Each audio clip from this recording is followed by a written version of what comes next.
ya. Ada Ibu. Kalau si Rizka kemana dia? Dia ikut lomba, Bu. Oh, dulu ini lomba? Rizka aja. Oh, Rizka aja. Kalau Rehannya? Apa? Oh, nggak ada kabar. Berarti kalau si Rizkanya izin, si Rehannya alfa ya? Oke. Sebelumnya Ibu mau tanya nih, kabar anak-anak Ibu sekarang kayak mana nih? Kayaknya lemes-lemes sekali baca-bacanya. Kayak mana kabar kalian tuh, Sehat, Bu. Oh, sehat? Betul ya, semangat? Nggak ada aura-aura semangatnya gitu? Sehat, Bu. Kayaknya kita harus main game lah biar semangat nih. Boleh. Oh, betul, mau ya? Janji tapi semangat ya. Abis ini benar-benar semangat gitu. Ya, saya mah kenapa lemes lagi? Itu mah biasa apa? Enggak ya. Oke. Jadi kita mau main game pagi, siang, malam. Ada yang tahu nggak gamenya? Kayak mana? Oh iya benar, tepuk-tepuk. Dia nggak jawab sih, saya pengen dijawab. Lemes sekali dia. Sekarang kita main pagi, siang, sore, malam. Pagi, siang, malam. Kalau misalnya pagi kalian tepuk sekali, kalau misalnya siang kalian tepuk 2 kali, kalau misalnya malam jangan ditepuk sama sekali, oke? Fokus ya. Jadi kita mau latihan terus apa mau langsung apa ya? Latihan dulu, oke. Pagi.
gamenya itu tebak siapa dia.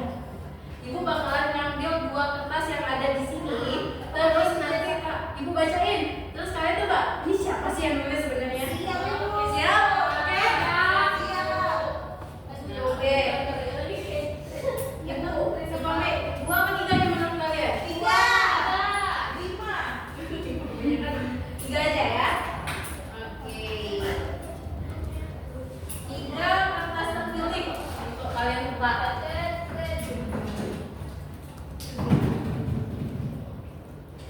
Nih, orang pertama, tebak siapa aku? Tebak siapa dia? Saya paham bahwa saya kurang memahami diri saya dan susah menghadapinya. Tebak dia siapa? Ayo, coba kalian tebak.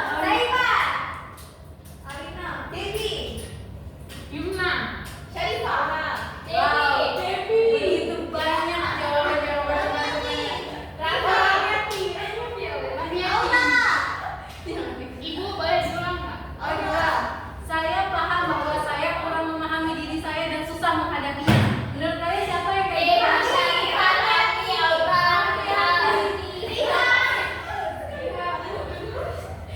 Oh, menurut kalian lihat. Berarti ini poin terbesar dilihat ya. Kita tanya, ini benar apa yang mereka? Salah. Ini sebenarnya pilih siapa atau pilih orangnya?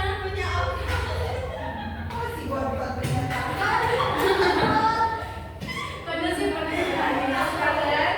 Selanjutnya ya. Cantik, ceria dan pantang menyerah.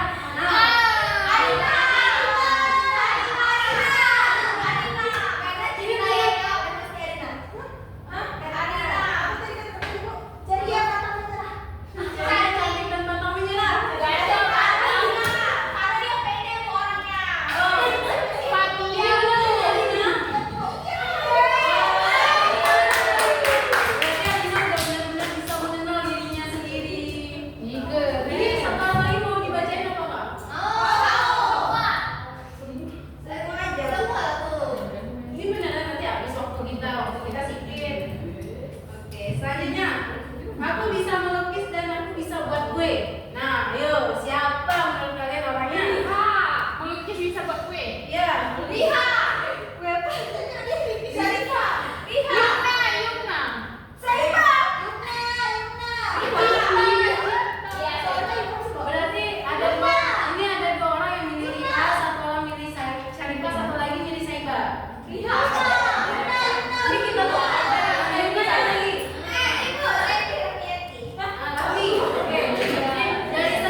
identitas. Nah, di sini Ibu mau minta satu orang yang mau baca ini ke depan. Saya Pak. Oke, Putri. Apa itu kreativitas? Nah, masa bingung mencari jati diri yang dialami banyak orang muda. Kreativitas adalah periode kebingungan dalam mencari jati diri yang biasanya terjadi pada usia 15 sampai 25 tahun. Masa ini ditandai dengan pertanyaan-pertanyaan yang dalam seperti siapa saya sebenarnya dan apa tujuan hidup saya. Penting untuk dipahami bahwa krisis identitas adalah kondisi yang normal dalam perkembangan manusia. Setiap orang melalui fase ini dengan cara dan waktu yang berbeda-beda. Nah, di situ dibilangnya kalau misalnya di fase umur 15 sampai 25 itu ada yang namanya krisis identitas dan itu normal. Nah, Ibu mau tanya, sekarang umur kalian berapa? 15. 13. Oh, ada yang 14, ada yang 15. Oke, nah di sini kan berarti kita udah kalian udah masuk ke fase itu kan? Kalian masih bertanya-tanya, sebenarnya aku tuh siapa sih? Apa sih tujuan hidup aku? Ada nggak terbesit pertanyaan dari kalian? Ada. Nah, coba Rami ungkapkan apa yang biasanya Rami rasakan terkait hal itu. Saya rasakan Putri, seperti Ibu bilang tadi, saya pernah merasakan kayak apa sih sebenarnya yang saya inginkan ke depannya untuk kehidupan saya, dan sebenarnya kalau dilihat lagi keinginan dan kemampuan saya itu tidak sejalan Bu. Jadi saya masih belum bisa sepenuhnya memahami diri saya sendiri Bu. Oke, berarti Rami sempat pikirkan kayak sebenarnya apa sih tujuan saya? Gitu. Saya nggak paham sama diri saya dan saya nggak paham bagian dan peran saya. Nah, itu wajar ya seperti yang dikatakan tadi. Nah, selanjutnya kita mau bahas tentang penyebab krisis identitas. Nah, ini mau kalian ada yang mau bacain juga nggak? Atau mungkin Ibu aja jelasin ya. Oke. Di sini tuh ada beberapa penyebab dari krisis identitas. Yang pertama itu ada tekanan sosial. Nah, kenapa tekanan sosial masuk dalam penyebab krisis identitas? Coba ada yang mau jawab? Tidak ada? Oke, Ibu jelasin ya. Kenapa sih tekanan sosial itu menyebabkan kita krisis identitas? Nah, kalian pernah nggak merasakan kalau misalnya nih orang tua kalian tuh pengen anaknya masuk ke teknik gitu, tapi itu bukan passion aku, itu bukan passion kita sebagai anak gitu. Kita pengennya seni gitu, tapi karena tekanan dari orang tua tadi yang pengen kita tuh masuk ke teknik, akhirnya kan kita meleset dari keinginan kita kan. Nah, akhirnya kita kuliah di tempat yang tidak kita minati. Nah, pernah nggak merasakan hal tersebut? Atau enggak nih, kalau misalnya kalian tuh berteman, ada 5 orang teman kalian, salah satunya itu emang bandar narkoba banget, yang kayak nakal, penyebar narkoba. Nah, terus gara-gara kita berteman sama dia, malah kena ke kita gitu. Malah kita yang jadi tersangka gara-gara itu. Padahal kan kita cuma berteman gitu. Sampai sini paham? Paham. Selanjutnya ada media sosial. Nah, ada yang mau jelasin kenapa media sosial termasuk? Boleh. Saya Karena kan kita apalagi sekarang kan remaja-remaja sekarang kan ada IG, ada TikTok, kan sudah jarang kalau pakai FB. Nah, terus di IG sama TikTok itu kan orang-orang itu rata-rata lebih fancy, jadi meningkatkan rasa kayak iri kita ke dia. Habis itu kita lihat dia tuh kayak dia umur segitu udah bisa gitu, sedangkan kita di umur segini belum bisa gitu. ikut-ikutan ya, jadinya kayak kita tuh membanding-bandingkan diri kita sama orang lain tuh. Jadi ujungnya terjerumus tuh, padahal kan belum tentu itu passion kita. Iya, benar sekali. Tepuk tangan loh Kak Saiba. Selanjutnya itu perubahan hidup. Perubahan hidup ini sama kayak yang dijelasin tadi, perbedaan jurusan, atau kita masalah masuk jurusan, kita masalah masuk tempat kerja, sehingga kita tuh kayak merasa ini tuh bukan kita gitu. Ini tuh orang lain yang ada di dalam diri kita. Baik, selanjutnya kita akan membahas tentang tanda-tanda krisis identitas. Boleh minta tolong Debbie bacakan sebentar? Oke Ibu, jadi di situ ada tanda-tanda krisis identitas. Nah, jadi itu tuh bisa dikenali dengan gejala umum yang menandakan seorang sedang mengalami krisis identitas. Krisis identitas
kan? Sehingga dia itu kalau misalnya berhubungan tuh kayak di sini bilang ini, di sana bilang itu, di sana lagi bilang sana lagi gitu. Beda-beda pendapatnya nih. Jadi kitanya sebagai temannya mungkin bingung lagi ngeliatnya di mana.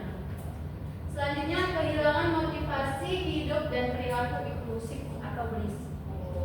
Nah ini kalau misalnya udah emang dampaknya paling parah.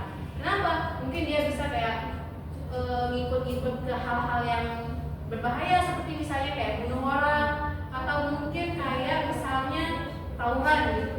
Nah itu kan udah sangat-sangat berbahaya kan. Nah baik, selanjutnya nih di sini kita akan mempelajari gimana sih cara kita mengatasi krisis identitas. Nah jadi ibu boleh minta tolong Cinta untuk bacakan. Cara mengatasi krisis identitas yang pertama itu ada kita harus kenali nilai, minat dan kekuatan diri sendiri. Jangan terlalu membandingkan diri dengan orang lain.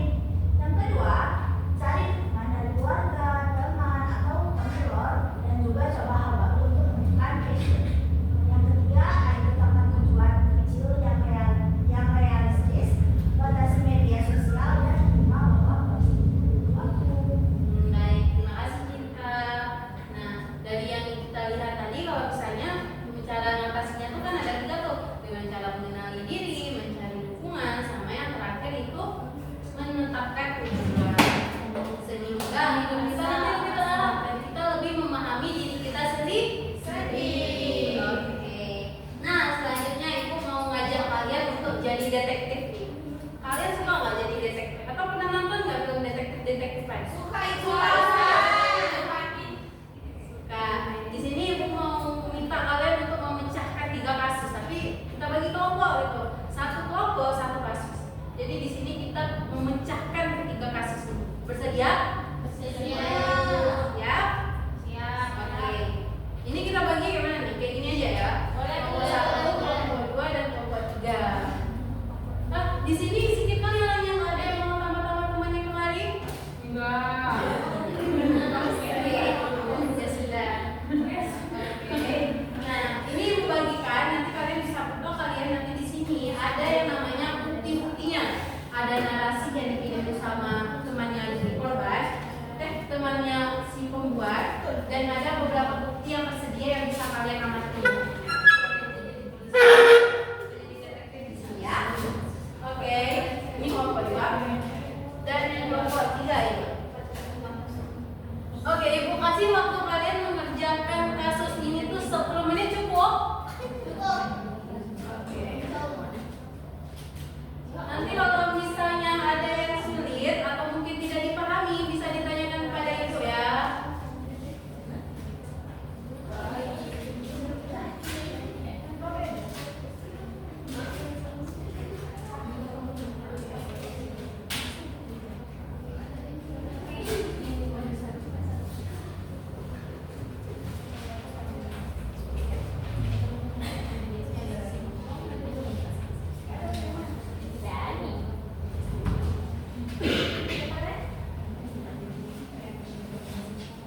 Ada yang sulit?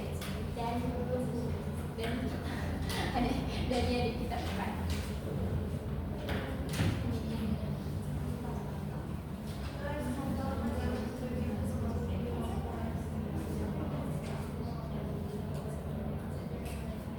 Ada yang sulit?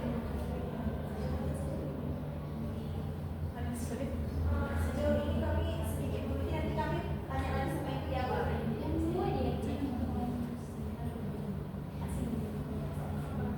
Kamu kelompok sini juga. Masalahnya kamu tidak kerja sini kamu. Kamu yang maju ya.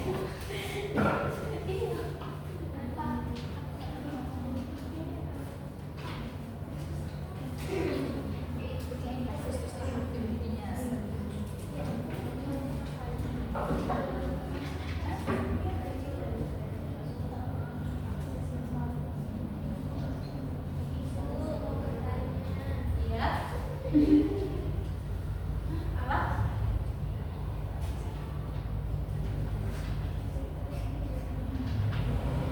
Oh ibu lupa ya kasih pertanyaan untuk kalian, tujuan kalian ngeliatin kasusnya apa? Nah di sini kalian tuh yang pertama apa yang kalian liatin? Apa sih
sudah selesai? Baru satu saya. Iya. Kalian kalau misalnya sulit-sulit boleh ditanyain ya.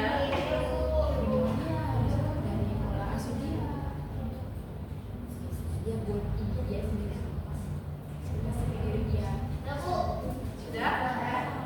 Kelompok sebelahnya sudah?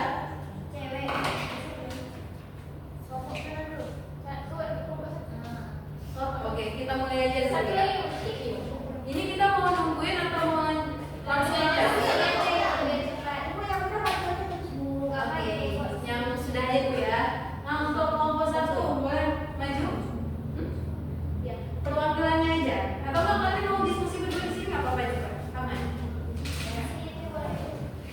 Aku lebih baiknya di sini. Terus supaya biar nanti teman-temannya yang lain bisa lihat. Oke, kalian bacain kasusnya terus selesaiin esainya ya. Baik semuanya, demikian kelompok kami akan membahas kasus ketiga, di mana ada misalnya dia itu bernama Budi. Jadi Budi itu bertipe orang yang memiliki prinsip yang kuat dan visi yang jelas. Jadi dalam sebuah organisasi, Budi itu merasa dipercaya menjadi pemimpin. Teman-teman yang lain boleh liatin kawannya ya. Karena nanti ibu minta saran nih dari kalian tentang terkait dari kasus yang dibacain kawannya. Ya Bu. Oke, namun kelemahannya muncul saat ide-idenya tidak diterima oleh anggota tim. Jadi Budini itu merasa bahwa pengalamannya selama ini seharusnya cukup nih untuk membuat orang lain percaya padanya tanpa banyak tanya. Jadi dalam sebuah rapat yang memanas, ide Budi ini tuh ditolak karena dianggap kurang praktis untuk kondisi saat ini. Alih-alih mendengarkan argumen teman-temannya, Budi ini tuh merasa harga dirinya itu terluka. Ia merespon dengan nada sarkastik di grup chat, menyatakan bahwa ia tidak bertanggung jawab jika proyek tersebut gagal. Budi memilih untuk lepas tangan sebagai bentuk protes. Baginya, lebih baik proyek itu berantakan daripada ia harus mengakui bahwa hidup orang lain itu lebih baik. Budi sedang bergelut dengan egonya yang sulit menerima kenyataan bahwa kerja sama tim membutuhkan kerendahan hati untuk berkompromi. Jadi, Saya akan menjelaskan. Saya akan menjawab pertanyaan yang telah diberikan oleh Ibu tadi. Nah, pertanyaan pertama, apa yang dialami dalam kasus ini? Nah, pada kasus ini kita jelas bisa melihat bahwa si Budi ini merupakan seorang yang punya visi yang jelas tentang dirinya. Dan Budi ini menganggap dirinya adalah orang yang kompeten. Tapi di satu sisi dia ini tidak mau mendengar kritikan sedikit pun dari orang lain, hingga membuat proyeknya banyak risiko yang dihadapi. Lalu penyebab terjadinya karena di sini Budi memperkeruh situasi di mana dia menolak tanggapan dari orang lain dan menolak kritikan itu saatnya, hingga membuat dan dia juga lepas tangan terhadap proyek yang ditanggungnya.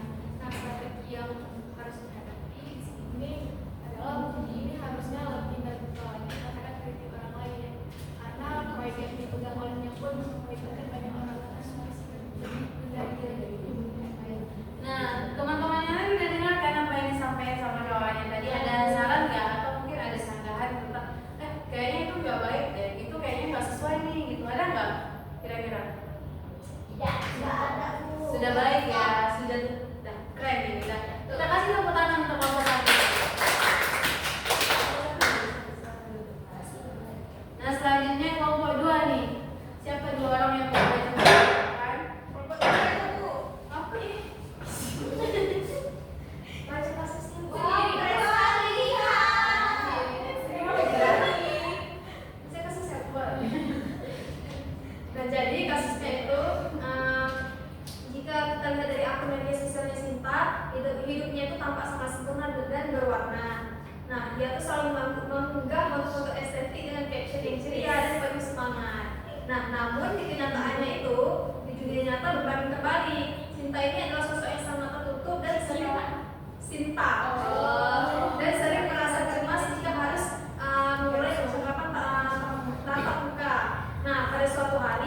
Sinta duduk di kantin kampus. Ia melihat teman-teman sekelasnya melangkai tangan padanya.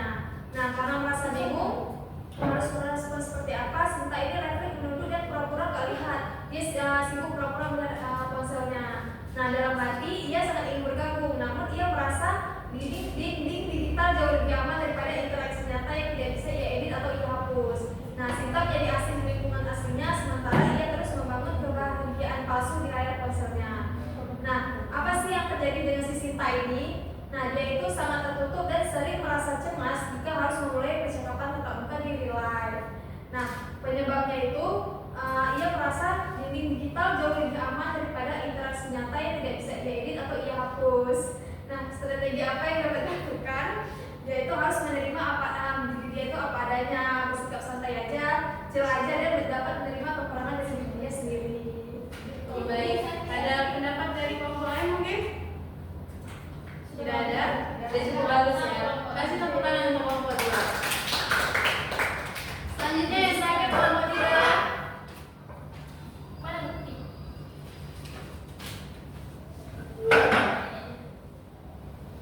Hello. Next. Oke, jadi saya dari kelompok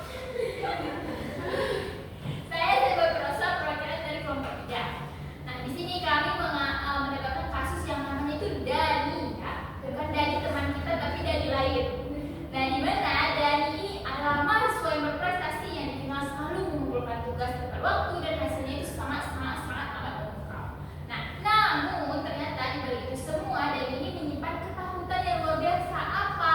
Yaitu baginya nilai amin ya, bukan amin adalah sebuah bencana dan kritik dari dosen terasa seperti serangan pribadi. Jadi jangankan BC, amin aja itu udah sangat amat bencana bagi dia. Jadi dia maunya tuh yang A++ gitu. Nah, jadi pada kasus ini suatu malam saat sedang mengerjakan proyek kelompok ini jam 2 dia chat ya. Dari merasa buntu, ia merasa riset yang ia lakukan di buat naskah itu tidak cukup mendalam dan presentasi yang dia buat itu kayak biasa-biasa aja, nggak akan memukau teman-temannya yang kayak wah di kelas gitu. Nah, alih-alih meminta bantuan, si Dani ini merasa dia bisa sendiri. Cuman dia melakukannya itu karena sendiri tadi dia jadinya membebankan diri sendiri sampai pagi. Jadi dia nggak tidur ya malam itu demi membuat tugas ini. Nah, kemudian ia berhenti membalas pesan di grup WA dan memilih untuk bergadang hingga subuh demi merobak total pekerjaannya. Nah, si Dani ini terjebak dalam pikiran bahwasannya jika hasilnya tidak sempurna, maka ia tidak berharga di mata teman-temannya dan di mata semua orang di muka bumi ini. Dani ini tidak hanya sedang melawan tugas, dia sedang melawan ekspektasinya sendiri yang menjepit dia. Nah, pertanyaannya, apa yang dialami oleh Dani dari kelompok kami yang kami mampu ya Ibu ya, yang kami mampu riset dari si Dani ini bahwasanya si Dani ini mengalami perfeksionis yang terlalu tinggi, atau bahasa kita sekarang terlalu menuntut dirinya untuk bisa. Jadi dia membuat ekspektasi tinggi ke dirinya sendiri, kayak aku harus bisa A, aku harus bisa A+++. Jadi kawan-kawanku semua bakalan kayak wah keren banget tuh si Dani. Kemudian yang kedua, penyebabnya apa? Nah, penyebabnya tadi itu bisa jadi menurut kami ya, bisa jadi karena diri sendiri Dani tadi, karena dia punya tekanan. Dia ada menanamkan di hati dia kayak kalau aku berarti aku sempurna, tapi kalau amin aku udah nggak sempurna. Kemudian bisa jadi yang kedua, maksudnya yang kedua setelah dirinya tadi. Yang kedua itu karena lingkungan dia, entah faktor lingkungan dia yang selalu menuntut dia kayak kamu harus bisa, kamu harus sempurna di mata orang lain. Yang terakhir, strategi yang dapat dilakukan oleh Dani adalah tadi pagi kami ada belajar tuh, maksudnya belajar untuk mengatakan bahwa diri kita ini bisa, bahwa diri kita ini tidak perlu sempurna. Jadi Dani ini bisa menyampaikan pada dirinya bahwasanya tidak apa-apa, tidak jadi sempurna karena kita semua sama di mata Allah. Kemudian salah satu strategi lainnya itu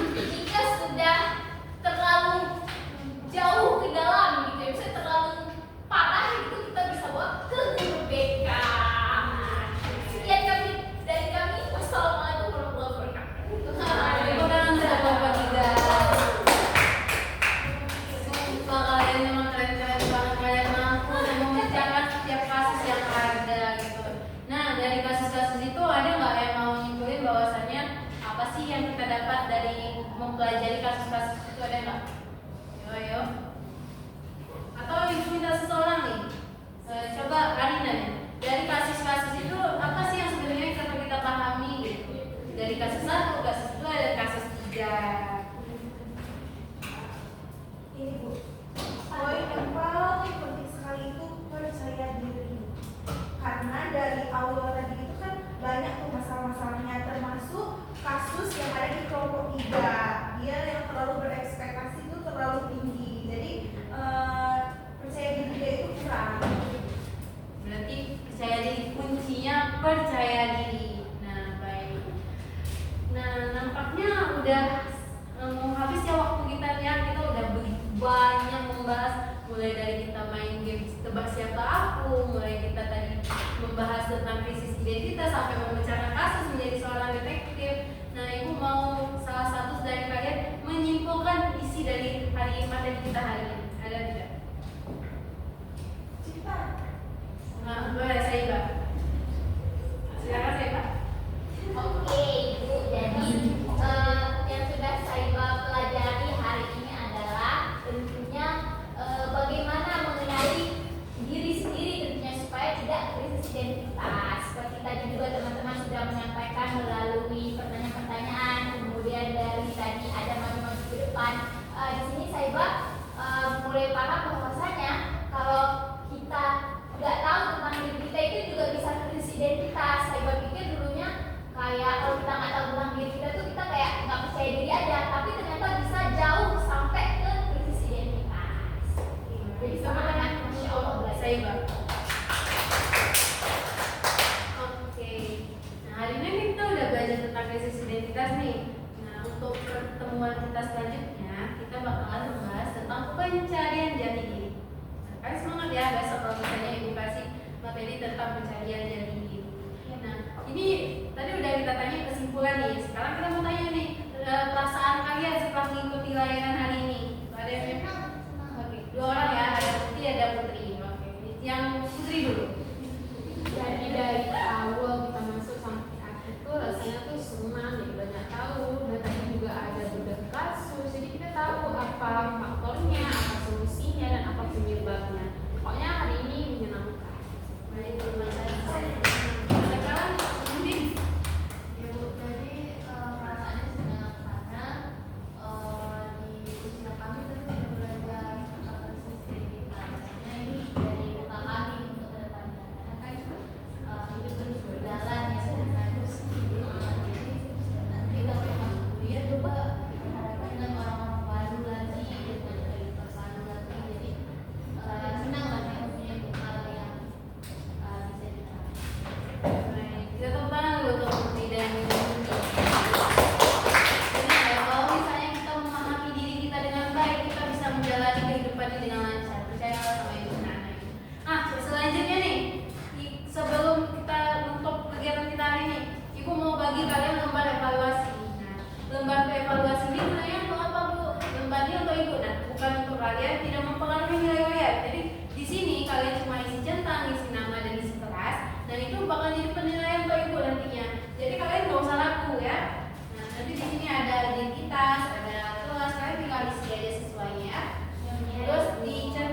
berpartisipasi, mau semangat, Pak banget mau menjalani layanan hari ini.